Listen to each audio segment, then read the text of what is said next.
الحمد لله وكفى وسلام على عباده الذين اصطفى أما بعد قد قال الله تبارك وتعالى في القرآن المجيد والفرقان الحميد فأعوذ بالله من الشيطان الرجيم بسم الله الرحمن الرحيم وذكر فإن الذكرى تنفع المؤمنين۔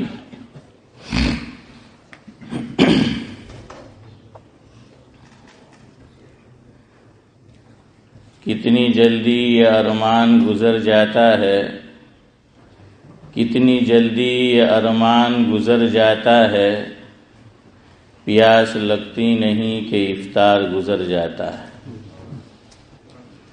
ہمارے گناہوں کو بخش دے ہمارے مولا، ہمارے گناہوں کو بخش دے ہمارے مولا، عبادت ہوتی نہیں کہ رمضان گزر جاتا ہے۔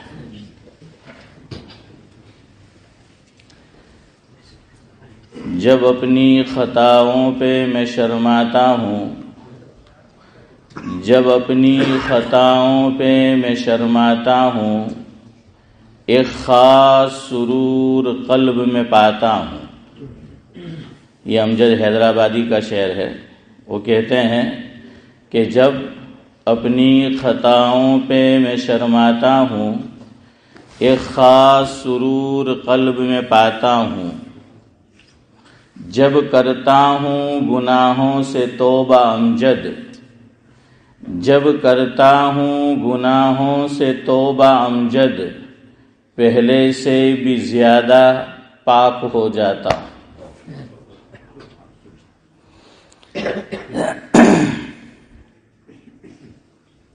بزرگان محترم، رمضان المبارک میں ایک نصیحت اللہ کے نبی صلی اللہ علیہ وسلم نے میرے، آپ کے اور مسلمانوں کے لیے یہ کی کہ اس بابرکت مہینے میں 4 کاموں کی کثرت رکھا کرو۔ اس بابرکت مہینے میں 4 کاموں کی کثرت رکھا کرو۔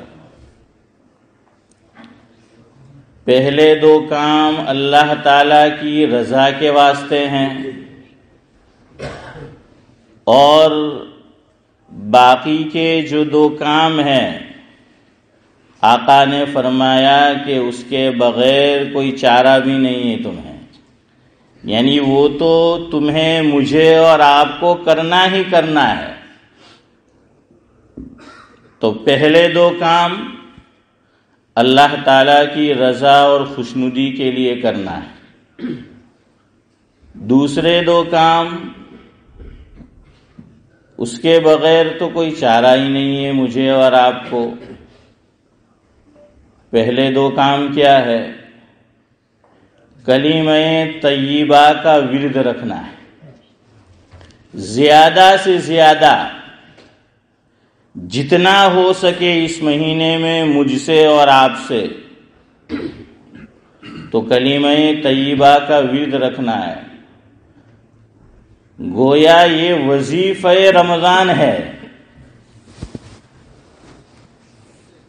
دوسرے نمبر پر فرمایا کہ استغفار کی کثرت رکھنا ہے۔ آج کی نشست میں پہلی جو 2 باتیں ہیں، 2 کام ہیں، اس کے تعلق سے کچھ باتیں آپ کے گوش گزار کرنی ہیں۔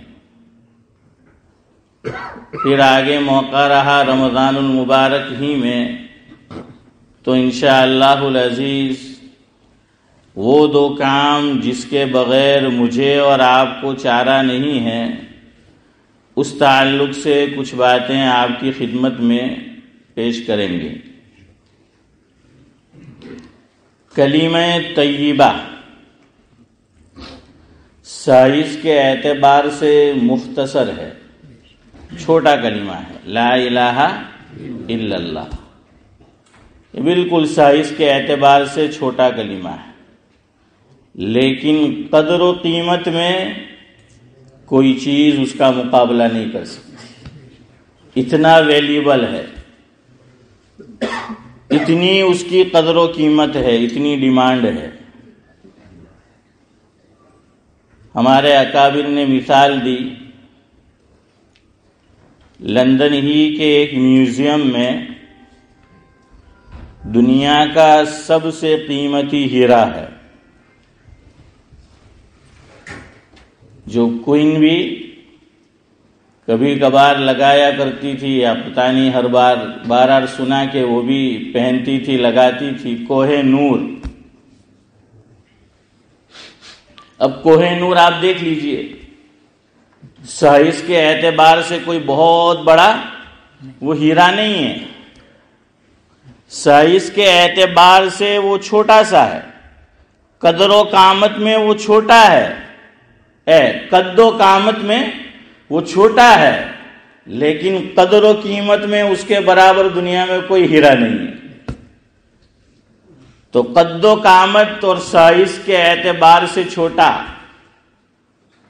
لیکن قدر و قیمت میں کوئی اس کا مقابلہ نہیں۔ اسی طرح کلمہ طیبہ لا الہ الا اللہ سائز کے اعتبار سے چھوٹا، قد و قامت کے اعتبار سے چھوٹا، یعنی سمجھانے کے لیے آپ کو چھوٹا،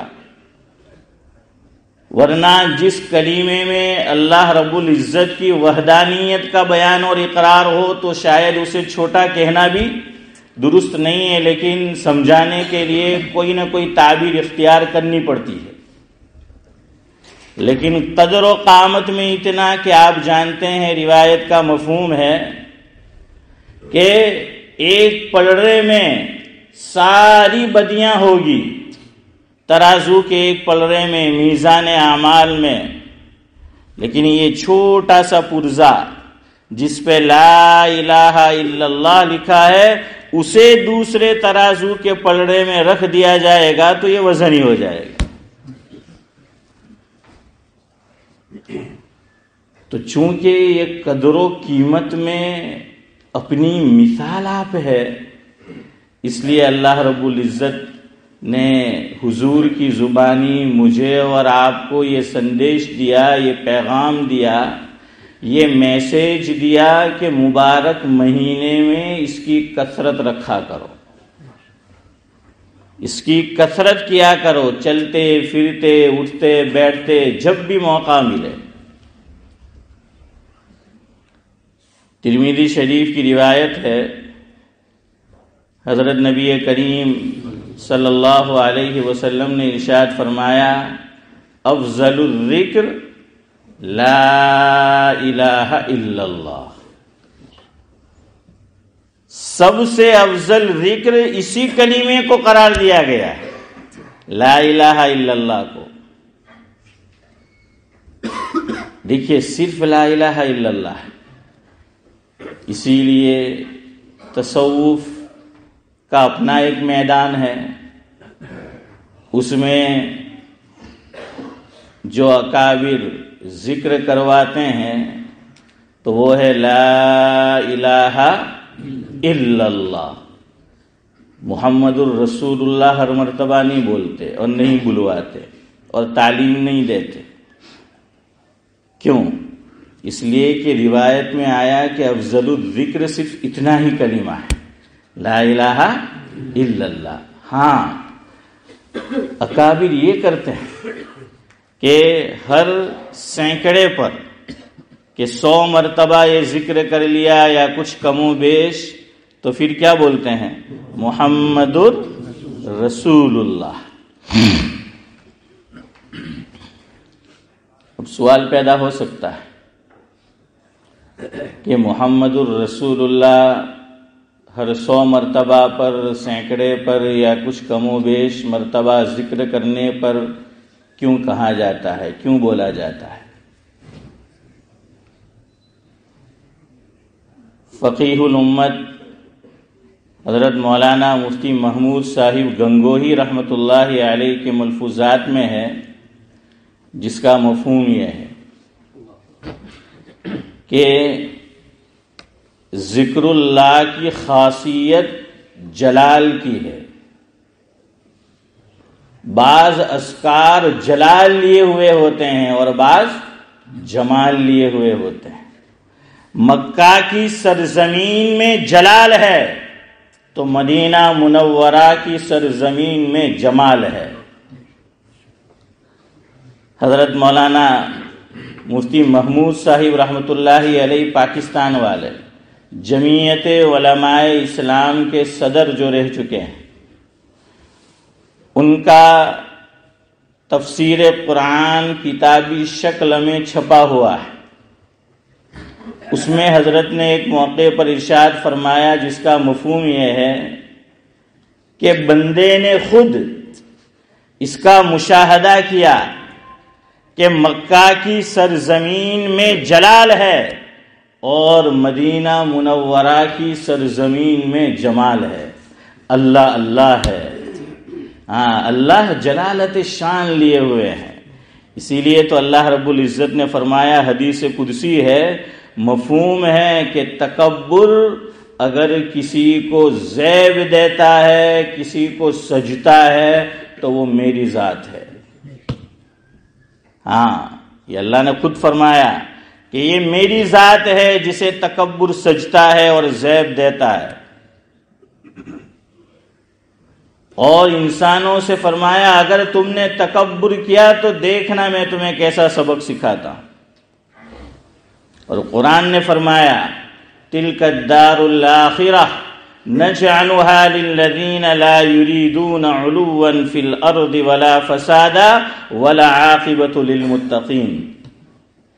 آخرت کا گھر انکساری، عاجزی، تقوی اختیار کرنے والوں کے لیے ہے۔ I am something, I am everything، کہ عجب، تکبر، گھمنڈ، غرور یہ انسان کو زیب نہیں دیتا۔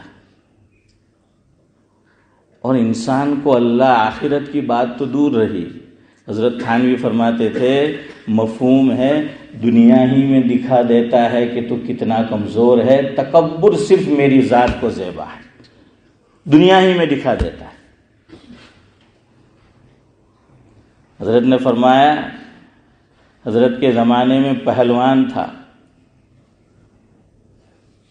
نام میں بھول رہا ہوں، تو وہ جو پہلوان تھا حضرت کی قریب کی بستی میں آیا تھا اور زمانے میں اس کی طوطی بولتی تھی۔ ایک وقت میں حضرت تھانوی اپنے مقام سے اسے ملنے کے لیے تشریف لے گئے۔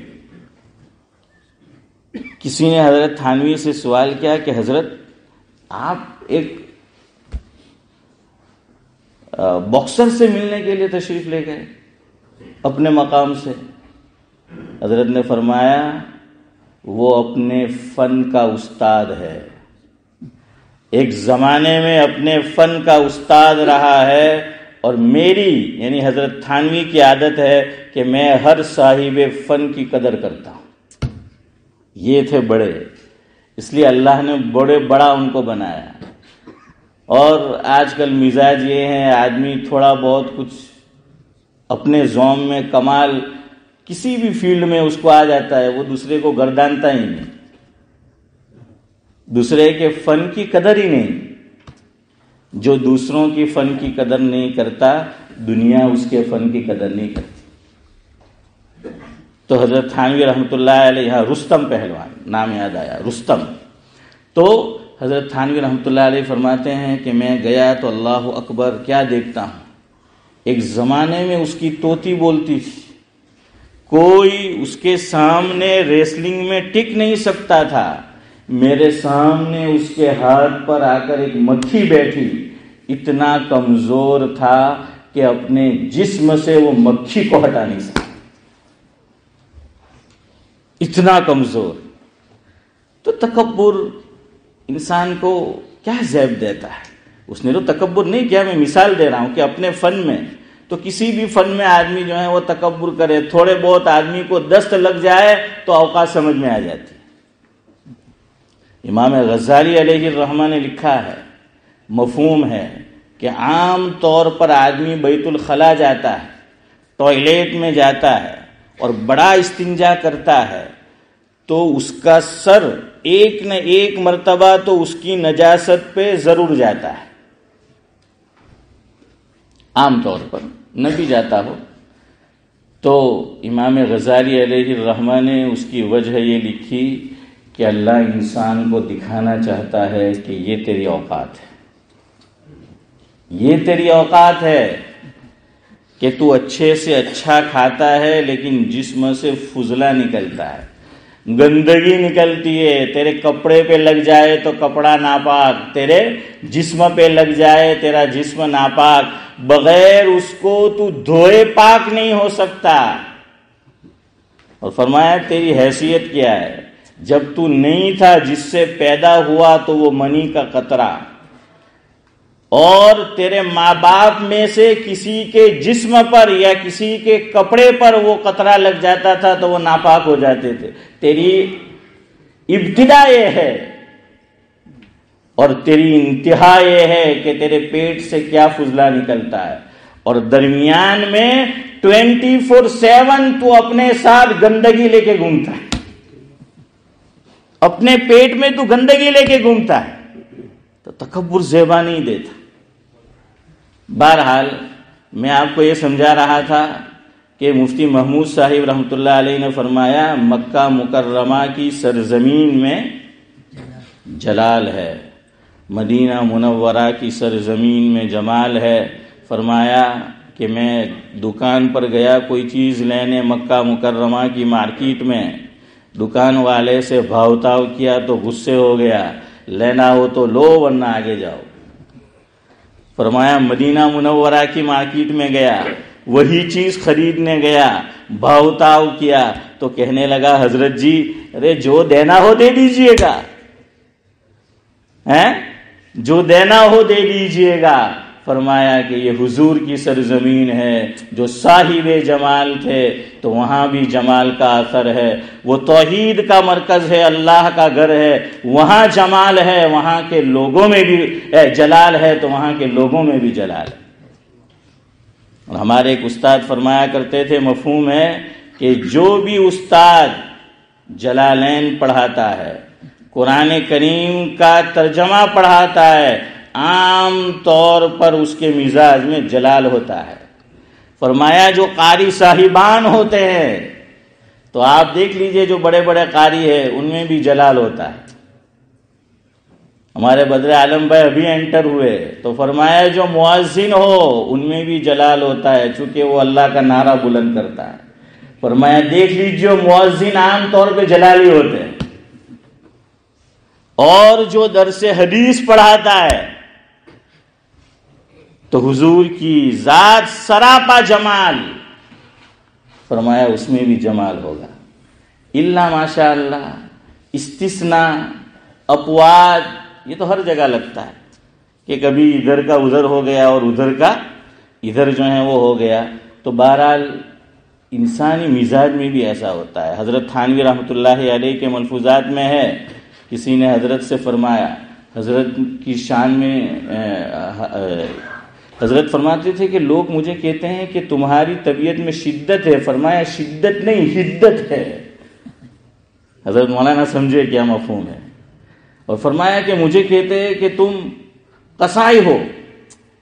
دیکھیے حضرت تھانوی کو بھی لوگ اپنے زمانے میں قصائی بولتے تھے. تو میں اپنے فیلڈ کے جو ائمہ ہے لوگ ہیں، میں کہتا ہوں کہ اپنی پبلک جو اپنے پیچھے نماز پڑھتی ہے ان میں سے کچھ ہوتے ہیں جو اپنے پیچھے پڑھتے بھی ہاتھ دھو کے کھا پی کے. تو میں نے کہا کوئی بات نہیں.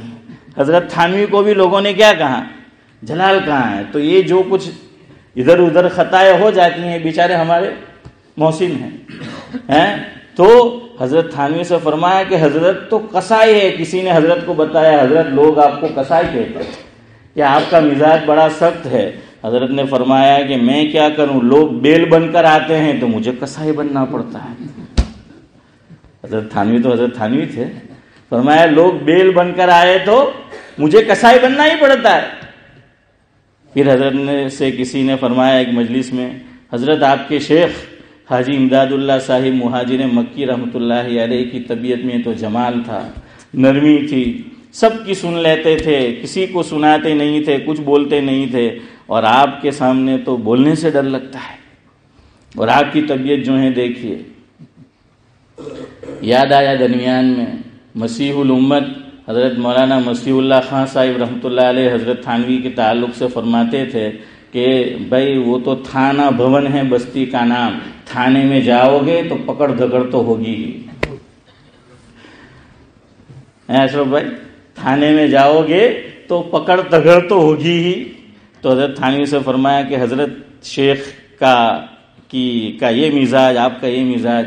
حضرت نے مثال دی کہ بھائی دیکھو، باغ ہوتا ہے، کھیتی باڑی ہوتی ہے، اندر پھلدار درخت ہوتے ہیں، تو اس کی حفاظت کے لیے باؤنڈری بنائی جاتی ہے، اور اس زمانے میں کانٹے بچھائے جاتے تھے چاروں طرف، واڑ جس کو بولتے ہیں۔